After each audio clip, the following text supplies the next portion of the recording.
Resuming debate, the honourable member for St. John's East. Merci, Monsieur le Président. Je suis heureux d'avoir la chance de participer à ce débat. Comme vous le savez, nous examinons aujourd'hui une motion qui demande au gouvernement de rendre hommage aux petits immigrés anglais et de commémorer leurs histoires en désignant une journée de petits immigrés anglais au Canada. Je tiens à remercier mon collègue, l'honorable député de Stormont-Dundas, South Glengarry, d'avoir présenté cette motion. Monsieur le Président, la motion M133 propose que le gouvernement devait reconnaître les contributions apportées à la société canadienne par les quelques 100 000 petits immigrés anglais et leur service dans les rangs de nos forces armées durant le XXe siècle, les difficultés et la stigmatisation que bon nombre d'entre eux ont endurées, et l'importance de sensibiliser la population et de faire honneur à l'histoire des petits immigrés anglais pour les générations futures. La motion propose également que nous reconnaissons les contributions de ces personnes en déclarant le 28 septembre de chaque année le jour des petits immigrés au Canada. L'histoire des petits immigrés anglais consiste d'un épisode important de l'histoire de l'immigration à notre pays. Malheureusement, trop de Canadiens ignorent cette histoire à la fois tragique et inspirante. Malgré le fait que plus de 10% de la population actuelle de ce pays aurait pour ancêtre des anciens petits immigrés anglais.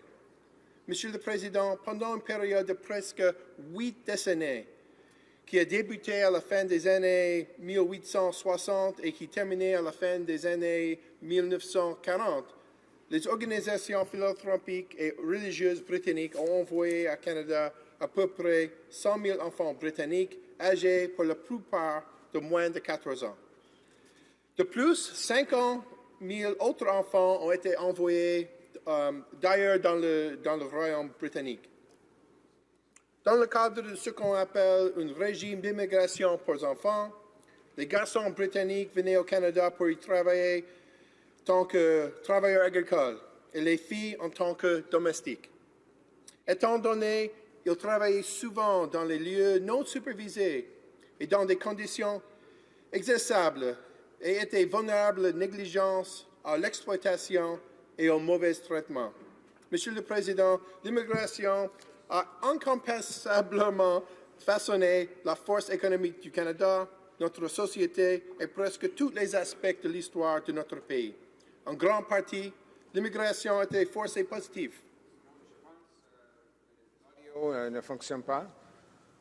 Peut-être nous pouvons essayer encore.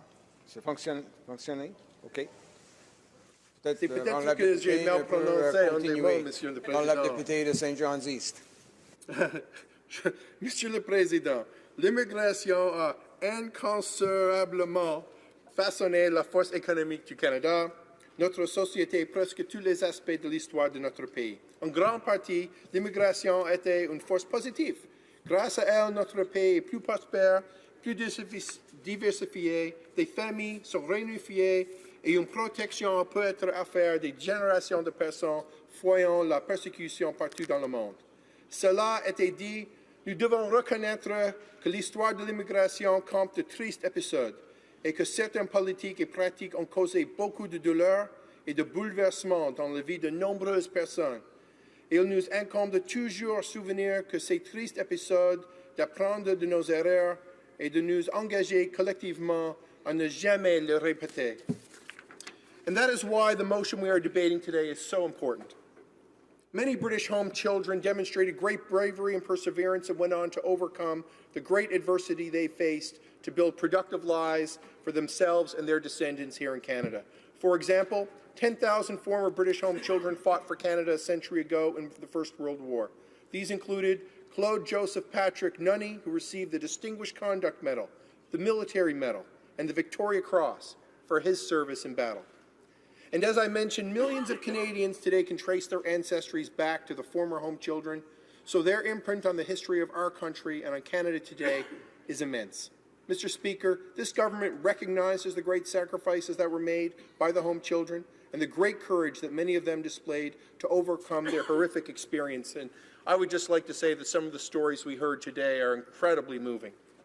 We should, as Canadians, undertake a number of initiatives in recent, we have as Canadians undertaken a number of initiatives in recent years to recognize the experience of various groups, and no less so now should we do it with the home children, to help ensure that their memory is kept alive for Canadians today and for the future. These initiatives include online history exhibitions and the information at national historic sites across the country, as well as films, books, websites, and genealogical databases. I think that all my honourable colleagues will agree that the motion we are debating today proposes another significant initiative that would be in the spirit of honouring this important part of Canadian history.